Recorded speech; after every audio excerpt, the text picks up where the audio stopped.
security officers from across the state are tired of being told that they're essential, but when the crisis is over, they're no longer essential.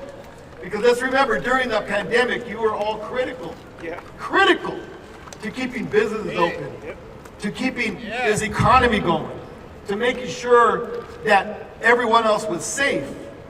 But who was standing up for you, right?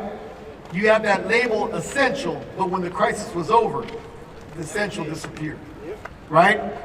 And so too often, security officers are put in situations of moments of danger where they're at risk for themselves and others around them. And I'd like to really think about this. We did a survey of all their security officers.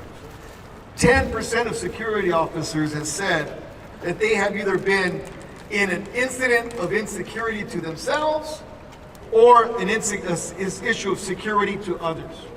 10%. I know when I go to work, I do not have a 10% chance of being in an incident where my security may be at risk.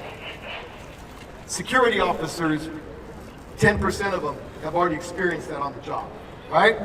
And so when you think about those numbers, it's a reality that you may have a 10% chance of not coming home, right?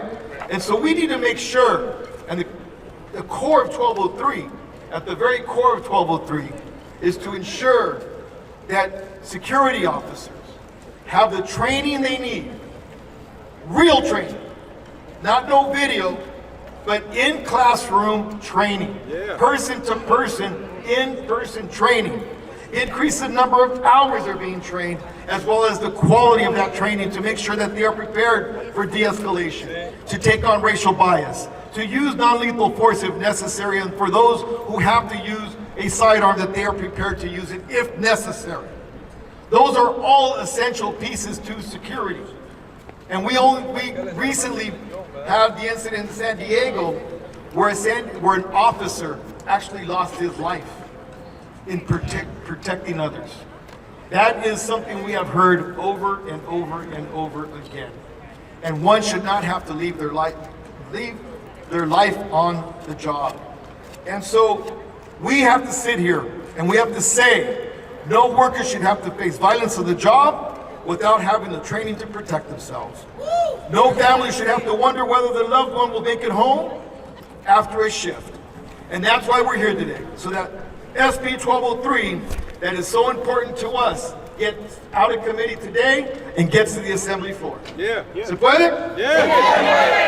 So SB1203 says that security service officers deserve real in-person training, not a bare minimum. It says your lives matter, your safety matters, and your dignity matters. And this bill is about transforming the security industry. It's about lifting black and brown workers out of poverty wages. The security industry is a huge employer in California. It is one of the largest, fastest growing industries in the country, right? So this bill is about making the fourth largest economy in the world to work for workers and work for us, right? And so I want to thank again Senator Lola Smallwood Cuevas for standing up for working people and refusing to accept the status quo. This fight isn't just about one bill, it's about respect, it's about justice, and together we're going to make that happen. When we fight, we win! When we fight, we win! When we fight, we win! All right, thank you all.